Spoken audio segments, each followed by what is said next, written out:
تشكل جائزة الكرة الذهبية الإفريقية قيمة وأهمية كبيرة لدى اللاعبين الأفارقة، تنضاف إلى سجلهم الفردي من الجوائز، وتمنح هذه الجائزة للاعب الذي ترك بصمة قوية في مبارياته بالملاعب العالمية.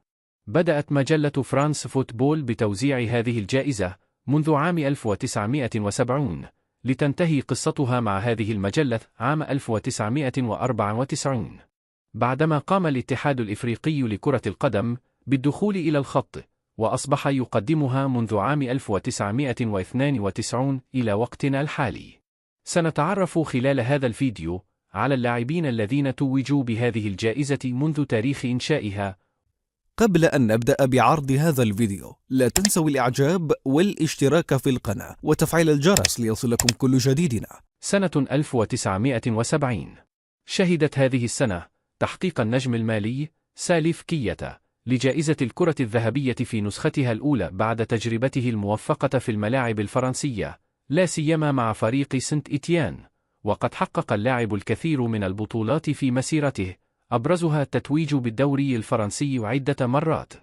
سنة 1971 حصل الغاني إبراهيم سنداي على ثاني نسخة من الكرة الذهبية الإفريقية في هذه السنة، وقاد فريقه لتحقيق كأس إفريقيا للأندية البطلة، ووصافة كأس إفريقيا مرتين مع منتخب غانا. 1972 كان النجم الغيني شريف سليمان ثالث لاعب يحصل على الجائزة، وشكل مع فريق هافيا قوة عظمى في إفريقيا، حيث فاز بكأس إفريقيا للأندية الأبطال 3 مرات. 1973 فاز نجم زئير بوانغا تشيمان بالجائزة أثناء وجوده مع تي بي مازيمبي بسبب أسلوب لعبه الساحر. 1974 كان بول موكيلا أحد نجوم الكونغو، وقادهم للتتويج بكأس إفريقيا عام 1972. 1975 قاد أحمد فرس المنتخب المغربي لتحقيق كأس إفريقيا سنة 1976، وهو الهداف التاريخي للمنتخب على مر العصور. 1976 كان الكاميروني روجيه ميلا نجما لامعا في الملاعب، توج بكأس إفريقيا مرتين. 1977 حقق هذه الجائزة التونسي طارق ذياب الهداف التاريخي للترجي. 1978 توج بها الغاني كريم عبد الرزاق، لعب مع عدد من أساطير الكرة مثل بيليه ويوهان كرويف وفرانز بكنباور، توج بكأس إفريقيا خلال نفس السنة. 1979 حقق الحارس الكاميروني توماس ناكونو بطولة كأس إفريقيا مرة واحدة، ودوري الأبطال مرتين في هذه الحقبة. 1980 نال الجائزة الكاميروني جن مونغا أونغوان، الذي حقق في تلك الفترة 4 بطولات إفريقية مع فريقه. 1981 توج بها الجزائري الأخضر بلومي، الذي كان وصيفا لكأس إفريقيا 1980. 1982 عاد الحارس الكاميروني توماس ناكونو لنيل هذه النسخة من الجائزة. 1983 حققها أسطورة كرة القدم المصرية محمود الخطيب، صاحب 5 بطولات إفريقية مع الأهلي، وكأس إفريقيا مع المنتخب. 1984 توج الكاميروني تيوفيل أبيغا، وفاز بكأس إفريقيا خلال نفس السنة. 1985 استطاع المغربي محمد التيمومي بتحقيقها هذا العام بفضل قيادته المغرب للدور الثاني من المونديال، بجانب التتويج بدوري أبطال إفريقيا مع الجيش الملكي. 1986 حجز لقبها الحارس المغربي بادو إزاكي، الذي لمع اسمه بقوة في الملاعب الإسبانية، وكذلك مع الجيل الذهبي من المنتخب المغربي. 1987 كانت من نصيب الجزائري رابح ماجر، وهو أول عربي يفوز بدوري أبطال أوروبا رفقة بورتو البرتغالي، كما حقق كأس إفريقيا مع الجزائر. 1988 حققها الزامبي كالوشا بوليا، الذي ترك بصمة قوية في الرصاصات النحاسية، وحقق وصفة كأس إفريقيا والمركز الثالث، وجائزة هداف البطولة في إحدى نسخها ناهيك عن إلقابه مع العملاق الهولندي. 1989 كانت من نصيب الليبيري جورج ويا، الذي لمع اسمه في ملاعب القارة العجوز، ولعب في صفوف ميلان وتشيلسي وباريس.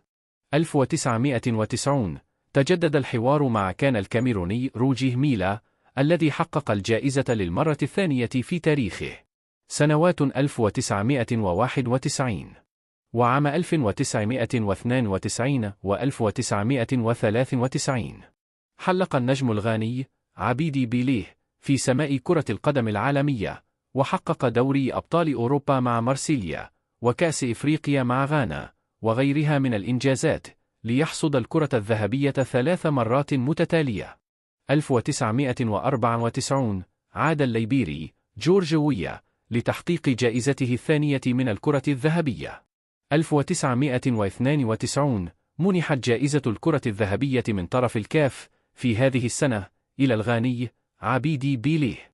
1993 تقدمت الجائزة للنيجيري رشيدي يقيني، وهو الهداف التاريخي لمنتخب بلاده، وتوج معهم بكأس إفريقيا.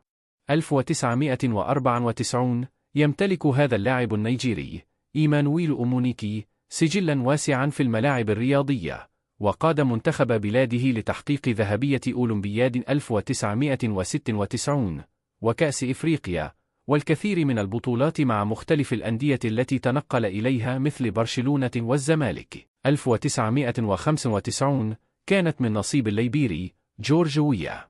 1996 حققها النيجيري نوانكو كانو، الذي لعب في كبار الأندية العالمية، يتقدمها أرسنال وإنتر ميلان. حقق دوري الأبطال مع الأياكس، وذهبية الأولمبياد مع نيجيريا وغيرها. 1997 كانت من نصيب النيجيري فيكتور إكبيبا، اللاعب الذي تألق في الملاعب الفرنسية رفقة موناكو، وحقق كأس إفريقيا مع نيجيريا، والميدالية الذهبية في الأولمبياد.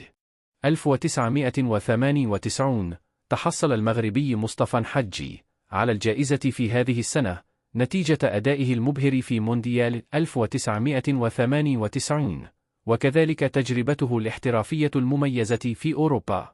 1999 عاد النيجيري نوانكو كانو لنيل هذه الجائزة للمرة الثانية في مسيرته.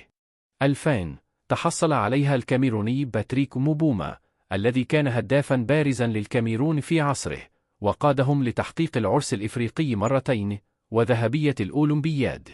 سنة 2001 و2002 نالهما السنغالي الحجي ضيوف، الذي برز اسمه في الأندية الأوروبية، يتقدمها ليفربول، وقاد السنغال لبلوغ ربع نهائي المونديال.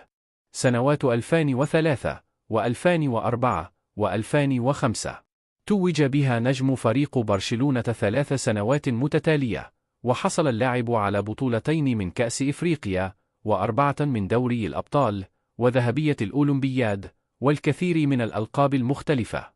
2006 استطاع النجم الإيفواري ديديه دروغبا الظفر بها بعد مستوياته الرهيبة مع فريق تشيلسي، الذي حقق معه الكثير من البطولات، وتألق مع منتخب الفيلة بالرغم من سوء حظه في التتويج بالبطولة. 2007 نالها النجم المالي فريديريك كانوتيه عقب مساهمته الكبيرة في تحقيق كأس الاتحاد الأوروبي مع فريق إشبيلية. 2008 كانت من نصيب التغولي إيمانويل أديبيور، الذي لمع بريقه في الملاعب الأوروبية، خاصة مع أرسنال. 2009 عاد الإيفواري ديديه دروغبا لحصد الكرة الذهبية الثانية في مسيرته. 2010 سطر الكاميروني صمويل إيتو جائزته الرابعة خلال هذه السنة. سنوات 2011 و2012 و2013 و2014 نالها الإيفواري يحيى توريه نجم برشلونة ومانشستر سيتي، وتوج معهم بالكثير من الألقاب، فضلا عن كأس إفريقيا مع الفيلة. 2015 مستوى الغابوني بيير إيمريك أوباميانغ رفقة أرسنال جعله يظفر بالجائزة، فهو ماكينة تهديفية صالت وجالت في الملاعب العالمية بين دورتموند وبرشلونة وتشيلسي. 2016 الموسم التاريخي للساحر الجزائري رياض محرز مع فريق ليستر سيتي جعل الجائزة من نصيبه، وقاد اللاعب بعدها الجزائر لتحقيق كأس إفريقيا سنة 2017 و2018. كانت من نصيب الفرعون المصري محمد صلاح الذي حقق الكثير من البطولات المحلية والقارية مع فريق ليفربول، فضلا عن بلوغه نهائي كأس إفريقيا مرتين سنة 2019 و2022.